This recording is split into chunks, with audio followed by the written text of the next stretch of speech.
Even though feeling lonely is a universal emotion, both nature and nurture play a part in determining how you experience it. Biology, parent-child attachment, and parent-parent attachment are the three factors that influence your experience and loneliness. Parent-child attachments. We have to slip into rewind mode to understand another significant contributor to your experience of loneliness. Early attachment to your parents. You're born through connection. Initially through joining a sperm and an egg, and then through adherence as a fetus to your mother's body. Even when these concrete bonds are severed, you're still tightly tied to your parents by your physical and emotional dependence on them. Healthy attachments early on are crucial to development. Without them, as infants and children, we will die.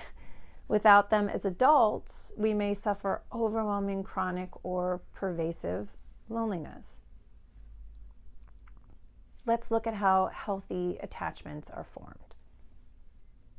When parents model a spousal relationship that includes a reasonable balance of closeness and distance, and when they provide you with a similar mix, you will learn that we can have people in our lives when we want them, and also can be alone when we need to be. If the bond with your parents is sound, you're comfortable letting it slack and can go on to form affiliations with relatives, friends, teachers, and neighbors. As time passes, many of these relationships end, and you develop new ones, which teaches you that life is an endless series of connections, disconnections, attachments, and detachment. When separation occurs, you're not frightened because you developed inner resources to cope with your feelings. And you also assume that if you keep reaching out, someone will eventually be there for you.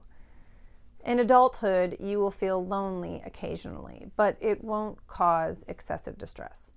Early attachment doesn't always go well, which may set the stage for negative experiences with people and consequent loneliness in adulthood.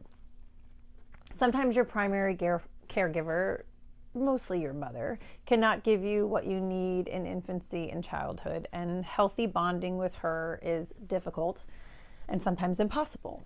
For various reasons, she may be distant, overly intrusive, or an unpredictable, arbitrary combination of the two. A parent may have a lengthy illness or pass away when you were very young. Grief-stricken, you may be scared to form relationships because of the pain of losing them.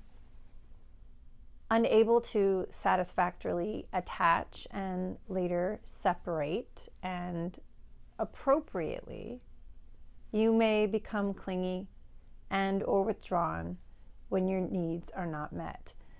From my story, this was likely a major component of my difficulty with relationships and pervasive loneliness. I'm very different from my mother. My mother was quiet and pious. She was afraid of having a little girl, which I can understand in our world. Instead of being close to me and teaching me, she was very hands-off. When she engaged with me, it was from a corrective place. This taught me that I couldn't go to her to ask for what I needed, or that if I did, I wouldn't get my needs met and would probably feel worse than before I went to her. It's taken much time for me to learn how to share, and when and with whom. Part of this course that's been revelatory has been trying to share stories and be the person behind what I'm teaching. It's quite healing to sit here and tell you about me and hopefully form a connection with you about some aspect of your experience.